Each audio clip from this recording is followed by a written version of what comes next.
Will I still be living in my car 5 years from now? It's an interesting question, so I'll entertain it in this video. The answer is I don't know. That's number one. And if I had to put a percentage on what percentage chance would I still be living in this exact car 5 years from now, I would have to say 30% I'm still in the same car. So somewhere around 70% chance that I am doing something else, whether it's buying a home base, a different car, a different RV. What are my options? When you answer a question, you try to understand and evaluate your options. So your first option is always leave everything as it is, because usually that's the easiest.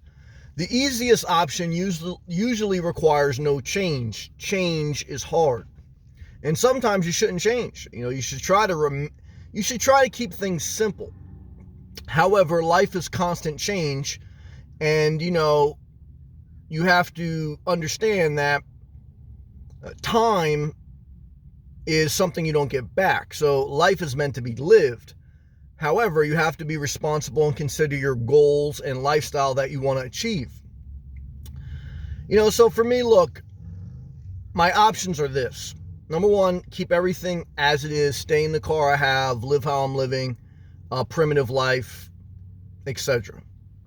Option number two, okay, we'll go from least change to most change. So the least change, which is no change, stay as I am in my current car. The next upgrade would be option number two, get a travel trailer. A light little travel trailer. Why? Because that's the cheapest next step up to comfort. You can spend about $10,000 and get a small little micro trailer. I could tow it around using a Thousand Trails camping pass. And in the winter, if it really is crowded at certain campgrounds, I could always put it in storage for $100 or so a month. I am not a big storage fan. It wouldn't be a storage unit, but it would be in storage. But I could justify the cost because it's either that or lug a travel trailer around, and that doesn't make sense if you don't have campground. So that would be option number two, cheap little travel trailer, which I really don't want to tow, but it would give me an upgrade for not that much. It would give me air conditioning, heating, cooling. It's a travel trailer is a tiny home on wheels. The problem with a travel trailer is you have to have somewhere to park it. The solution to that would be the Thousand Trails camping pass. However, in Florida, the Thousand Trails camping pass the campgrounds are pretty packed, and they're not in all the areas that I like to be in Florida. So the next option up would be a change in vehicle, and specifically staying in the car or SUV market. So if I upgraded my vehicle, to me, it would kind of only make sense to stay in or to go to the hybrids, because a hybrid vehicle, a Prius, a RAV4, even though they may have some restrictions on how long you can run them off the hybrid battery, the bottom line is you could figure out something where when you're sleeping at night in the car or whenever you have the car parked, you can run the air conditioning off the hybrid battery without starting the car. That will increase your comfort level in the car, and specifically during sleeping. To have climate control is an upgrade. It's a change.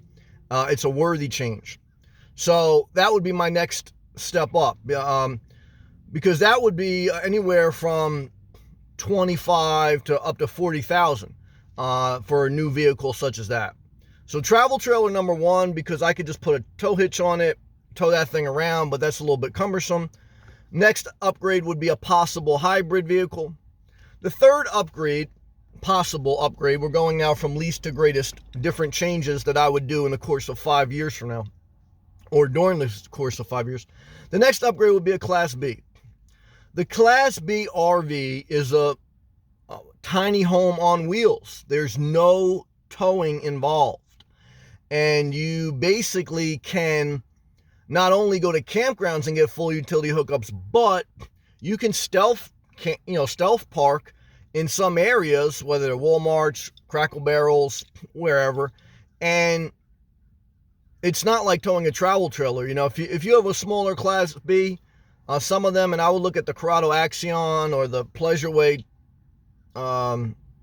Tofania, something very small, under 18 feet or under. You could get away with stealth camping them in many places, and you don't have to always go to a campground. And you have all the amenities, heating, air conditioning. I would want one probably with a bathroom. And so you're fully self-contained, and you're still pretty fuel efficient. You're probably somewhere close to 20 miles per gallon, maybe a little bit less. The problem for me with the negative of the Class B is if I needed to, I eliminated a source of revenue through DoorDash, Uber, etc. Now, not that that's needed all the time or that it's needed at all, but if times got tough, I like to know I have that option, because income and financial wherewithal to be independent is key to your best life, in my opinion. So that'll be number 3. And number 4, I guess there's really 4 options for me, for my particular circumstance and how I want to live life. Option number 4 would be buy an RV lot, and I would want to be by the beach, because if I'm going to buy property, I thought about buying a cheap piece of property inland Florida, because you can get cheap property inland, meaning like an hour or so away from the beach. There's a lot of country land. The problem with that is you're in country land, and you're not by a lot of stores, resources. You're in rural lands. And so I say to myself, Sam, I don't want to, that's not where I want to live. So, if I don't want to live there, don't buy there.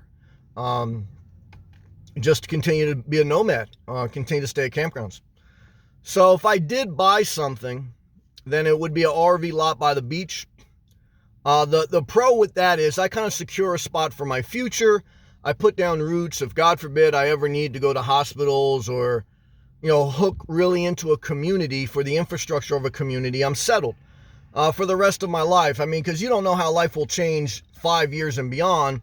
But for me, from what I could see in my mind, I mean, I'm probably always going to have my home base tied to Florida, I would think, if I could help it.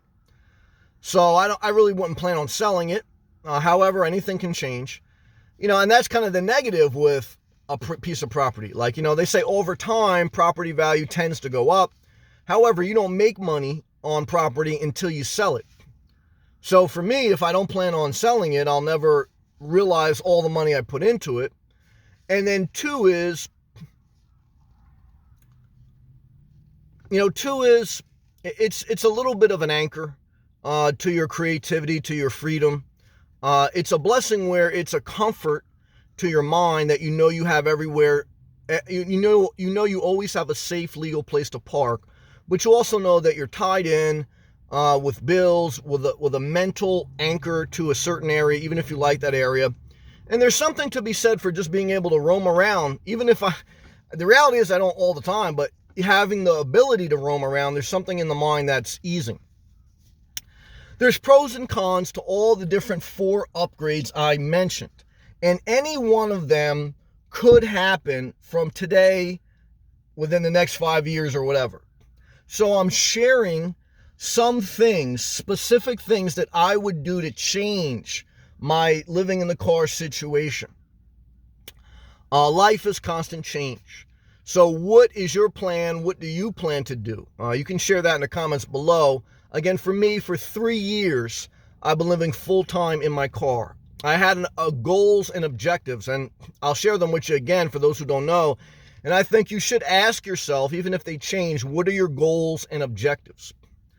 My number 1 goal was I wanted to cut my living expenses in half because I was living in New Jersey. I had about 1,000 square foot condo, and it was just me. It wasn't worth it to keep.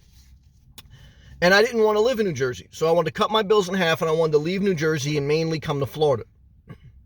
The third is to live such a minimalistic life that I could possibly retire early or have a lot more career options. Retiring early is very tough because you need a certain amount of sustainable income. However, I do have more options open to me just for the simple fact that the less expenses you have, the more career options you have. So ask yourself, what are your goals? What are your options? And then come up with a plan. Go after it. You will fail. You will have to refine it, but at least you'll have a direction in life. Hopefully this video helped. If it did, I appreciate if you click that thumbs up button. Subscribe if you're not. Leave a comment below, and I will see you guys in the next video. Peace and love.